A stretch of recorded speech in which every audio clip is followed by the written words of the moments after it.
Hello friends.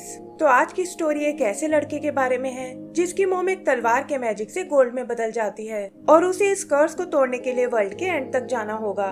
तो चलिए शुरू करते हैं और इसे एंजॉय करने से पहले सब्सक्राइब बटन को दबाना ना भूलें। तो मूवी की शुरू में हम फ्लेक नाम के एक वाइकिंग क्लैन को देखते हैं जो समुद्र से मछलियाँ पकड़कर लौट रहे हैं। इनका लीडर है हेल्वर नाम का एक वाइकिंग जिसे ये बोरिंग काम बिल्कुल पसंद नहीं है और वो चाहता है कि लाइफ में कुछ एडवेंचर और डेयरिंग होना चाहिए। तभी वो सामने से एक पायरेट शिप को आते हुए देखते हैं जिसका लीडर स्वैन नाम का एक बारबेरिक वाइकिंग है और वो हेल्वर को फिशिंग करते देख उसका बहुत मजाक उड़ाता है। हेल्वर भी शायद इसी मौके की तलाश में था और वो गुस्से में स्वैन की शिप पर अटैक कर देता है। लड़ाई के दौरान स्वैन की एक मैजिकल तलवार उछलकर हेल्वर की शिप पर आ गिरती है जिसके साथ एक गिलहरी भी है और हेल्वर स्वैन को सबक सिखाने के लिए तलवार को अपने कबीले में ले आता है। कबीले में हम उसके बेटे विक को देखते हैं जो खुद भी अपने डैड की तरह एक वाइकिंग बनना चाहता है और उन्हें इम्प्रेस करने के लिए आए दिन नए नए एक्सपेरिमेंट करता है। यहीं हम विक की मोम इलिया को देखते हैं जो हेल्वर के खाली हाथ आने से बहुत नाराज है और उसे खुश करने के लिए हेल्वर उसे वो मैजिकल तलवार दिखाता है, लेकिन इलिया इससे बिल्कुल इम्प्रेस नहीं होती और हेल्वर भी उस तलवार को वहीं छोड़कर चला जाता है। विक अपनी फ्रेंड मारिया के साथ उस तलवार को चेक करने आता है और देखता है कि वो गिलहरी उससे दूर जाने को बिल्कुल तैयार नहीं है। अगले दिन कबीले में एक कंपटीशन रखा जाता है जिसे जीतने वाले को हेल्वर के क्रू में शामिल किया जाएगा और विक और मारिया भी वहां अपना चांस लेने आए हैं। मारिया अपनी स्किल से सबको बहुत इम्प्रेस करती है और फिर बारी आती है विक की, लेकिन इससे पहले कि वो अपना निशाना लगा पाए एक दूसरा तीर आकर निशाने को भेद देता है। पता चलता है कि एक दूसरे फेमस वाइकिंग का बेटा लीफ है जो यहाँ हेल्वर के क्रू में शामिल होने आया है और हेल्वर भी खुशी खुशी उसे एक्सेप्ट कर लेता है और कहता है कि मैं लीफ को इस टूर्नामेंट का विनर घोषित करता हूँ। विक उनसे अपनी टर्न के बारे में पूछता है, लेकिन हेल्वर ये कहकर मना कर देता है कि तुम और प्रैक्टिस करके अगले साल ट्राई करना, और इससे विक का दिल टूट जाता है। शाम को वो लीफ के लिए एक पार्टी अरेंज करते हैं, लेकिन विक इसमें बिल्कुल इंटरेस्टेड नहीं होता और अकेला बैठकर उस तलवार को एग्जामिन करने लगता है। हेल्वर उसे वो तलवार लीफ को दिखाने को कहता है, जिस पर लीफ बताता है कि ये तो एस्गार्ड के राजा ओडिन की तलवार है और कहा जाता है कि ये किसी भी चीज को सोने में बदल सकती है। हेल्वर इसे यूज करने का तरीका पूछता है, लेकिन लीफ उसे छूने से मना कर देता है और कहता है कि ये तो आपको खुद ही ढूंढना होगा। तब विक उन्हें बताता है कि तलवार के ब्लेड पर कुछ निशान बने हुए हैं जिसके अकॉर्डिंग उन्हें तलवार को 8 की शेप में घुमाना होगा और फिर उनके चुटकी बजाते ही ये काम करने लगेगी। फिर वो उन्हें इसका एक डेमो दिखाता है और उसके चुटकी बजाते ही तलवार से निकली पावर एक चिकन को गोल्ड में बदल देती है। ये देखकर तो सबके होश उड़ जाते हैं और हेल्वर कहता है कि अब तो वो यहाँ का सबसे अमीर आदमी बन जाएगा। इसके बाद वो एक एक करके चीजों को गोल्ड में बदलने लगता है और इसी जल्दबाजी में वो इस पावर का यूज अपनी वाइफ पर कर देता है जिससे वो एक गोल्ड स्टैचू में बदल जाती है। विक ये देखकर रोने लगता है और हेल्वर को भी अपनी गलती का एहसास हो जाता है, लेकिन अब बहुत देर हो चुकी थी। तब लीफ उन्हें तलवार की स्टोरी बताता है कि इसे ओडिन ने अपने बेटे लोकी के लिए बनाया था और यह एस्गार्ड के बाहर किसी भी चीज को सोने में बदल सकती थी। लेकिन लोकी और उसका भाई थोर आपस में लड़ते रहते थे और इससे नाराज होकर ओडिन ने लोकी को एस्गार्ड से बैनिश कर दिया। उसने लोकी की सारी पावर्स छीन ली और उसे वॉर्न किया कि जब तक वो अपना नेचर ठीक नहीं कर लेता तब तक वो इस तलवार को नहीं छू पाएगा, और तब से लोकी को किसी ने नहीं देखा। विक पूछता है कि इससे भला मेरी मोम के ठीक होने का क्या कनेक्शन है, और तब लीफ उन्हें इस कर्ज को तोड़ने का तरीका बताता है। इसके लिए उन्हें एक ऐसे आइलैंड तक जाना होगा जो अर्थ और हेवन की बाउंड्री पर बना हुआ है और वहाँ एस्गार्ड जाने के लिए एक सीक्रेट रास्ता है जिसे सब लोग बिटफ्रोस्ट के नाम से बुलाते हैं। उन्हें इस तलवार से उस जगह को एक्टिवेट करना होगा जिससे तलवार की पावर्स खत्म हो जाएंगी और इलिया वापस अपने असली रूप में आ जाएगी। हेल्वर ये सुनकर एक्साइटेड हो जाता है, लेकिन लीफ बताता है कि ये करने के लिए उनके पास बस 4 दिन का वक्त है, वरना तलवार का कर्ज परमानेंट हो जाएगा। एक आदमी उस आइलैंड तक जाने का रास्ता पूछता है और लीफ बताता है कि मैं वहां जाने में तुम्हारी मदद कर सकता हूँ। विक भी उनके साथ आना चाहता है, लेकिन हेल्वर इसके लिए मना कर देता है और कहता है कि तुम अभी इस जर्नी के लिए बहुत छोटे हो। सुबह वो एक बोट लेकर उस आइलैंड के लिए निकल पड़ते हैं और पता चलता है कि विक और मारिया भी छुपकर बोट पर आ गए हैं, जिनके साथ वो गिलहरी भी है। तभी हम स्वैन और उसके पायरेट्स को आते हुए देखते हैं, जिसकी नजर इलिया के उस गोल्ड स्टैचू पर पड़ती है और वो समझ जाता है कि हेल्वर ने तलवार को यूज करना सीख लिया है। जल्दी ही दोनों ग्रुप के बीच लड़ाई शुरू हो जाती है और इसी चक्कर में विक और मारिया पायरेट्स के हाथ लग जाते हैं। स्वैन बच्चों के बदले हेल्वर को ब्लैकमेल करता है और हम देखते हैं कि उसने हेल्वर के ग्रुप को एक आइलैंड पर छोड़ दिया है और खुद तलवार और स्टैचू को लेकर वहाँ से निकल गया है। विक इन सब के लिए खुद को जिम्मेदार मानता है, लेकिन मारिया कहती है कि तुम्हें एक बार अपने डैड से बात कर लेनी चाहिए। विक भी कुछ सोचकर अपने डैड से बात करने जाता है, लेकिन हेल्वर उसकी एक नहीं सुनता और कहता है कि इसीलिए मैं तुम्हें अपने साथ नहीं लाना चाहता था, क्योंकि तुम एक वाइकिंग बनने के बिल्कुल लायक नहीं हो। तब लीफ उसे समझाता है कि विक एक बहुत ही समझदार लड़का है और तुम्हें एक बार उसकी बात सुन लेनी चाहिए। विक भी कुछ सोचकर एक आइडिया निकालता है और हम देखते हैं कि उसने एक पेड़ और क्रू के कपड़ों से एक बोट बना ली है और वो सब उसे लेकर पायरेट्स का पीछा करने लगते हैं। इधर स्वैन अपने लोगों के साथ एक पायरेट क्लब में आता है और कहता है कि अब हम कुछ दिन यहाँ आराम से गुजार सकते हैं। वहाँ वो क्लब के मालिक टेरी से मिलता है, जिससे उसने काफी उधार लिया हुआ है और कहता है कि आज मैं सारा हिसाब चुकता करने आया हूँ। टेरी भी इतने सारे गोल्ड को देखकर खुश हो जाता है और कहता है कि इससे तो तुम ये पूरा क्लब खरीद सकते हो। स्वैन जो अब तलवार को यूज करना सीख चुका था, अपने लोगों के लिए ढेर सारा गोल्ड बनाता है और कहता है कि अब हम यहाँ के सबसे अमीर पायरेट्स हैं। उधर विक और उसके साथी भी क्लब तक पहुँच जाते हैं, लेकिन देखते हैं कि वहाँ की सिक्योरिटी बहुत ही टाइट है। तभी विक एक डांसिंग ग्रुप के कॉस्ट्यूम्स को देखता है और वो सब उनका रूप लेकर अंदर पहुँच जाते हैं।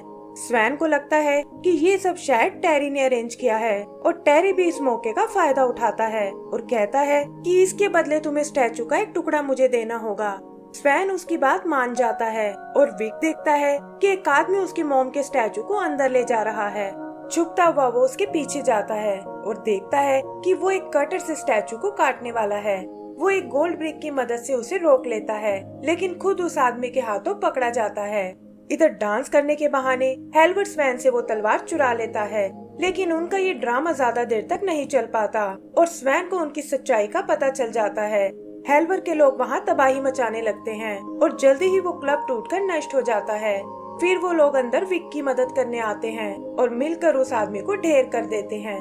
आगे वो एक बोट लेकर वहाँ से भाग निकलते हैं और जाते जाते स्वैन की बोट को भी डिसेबल कर देते हैं ताकि वो उनका पीछा ना कर पाए।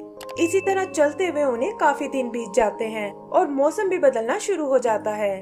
ठंड से उनकी बॉडी जमने लगती है और उन्हें कोई आइडिया नहीं होता कि वो अपनी मंजिल तक कब पहुँचेंगे। विक नोटिस करता है कि वो गिलहरी लीफ को बिल्कुल पसंद नहीं करती और उसे भी लीफ के इरादों पर शक होने लगता है, लेकिन मारिया उसे समझाती है कि ये सब तुम्हारे मन का वहम है और लीफ तो असल में हमारी मदद कर रहा है। तभी वो देखते हैं कि आगे तो हर जगह आइस जमी हुई है और लीफ बताता है कि हमें कैसे भी करके इसे जल्दी से पार करना होगा, क्योंकि यहाँ 3 बड़ी बड़ी लहरें आने वाली हैं। वो लोग पीछे के रास्ते से जाने की सोचते हैं, लेकिन देखते हैं कि पीछे से तो स्वैन आ रहा है जो उनसे अपनी तलवार वापस पाना चाहता है। तभी समुद्र में वो लहरें उठने लगती हैं और विक कहता है कि हम इसके करंट को अपने फायदे के लिए यूज कर सकते हैं। लीफ भी उसकी बातों से एग्री करता है और वो बोट लेकर सीधा उस लहर की ओर जाने लगते हैं। लहरों की ढलान से उनकी स्पीड और तेज हो जाती है और विक अपने एक्सपेरिमेंट की मदद से बोट को स्टीयर करने में हेल्वर को सपोर्ट करता है। तभी वो एक और बड़ी लहर को आते हुए देखते हैं जो दोनों मिलकर एक टनल बना लेती हैं और वो सब इस मैजिकल रास्ते से होते हुए आगे बढ़ने लगते हैं। फिर फाइनली उनका सामना उस तीसरी लहर से होता है, लेकिन वो उन्हें उछालकर आसमान की ओर फेंक देती है। जागने पर वो देखते हैं कि वो लोग उस आइलैंड तक आ पहुँचे हैं और लीफ उन्हें बताता है कि दरवाजे के खुलने का टाइम हो गया है और उन्हें जल्दी से तलवार को ऊपर ले जाना होगा।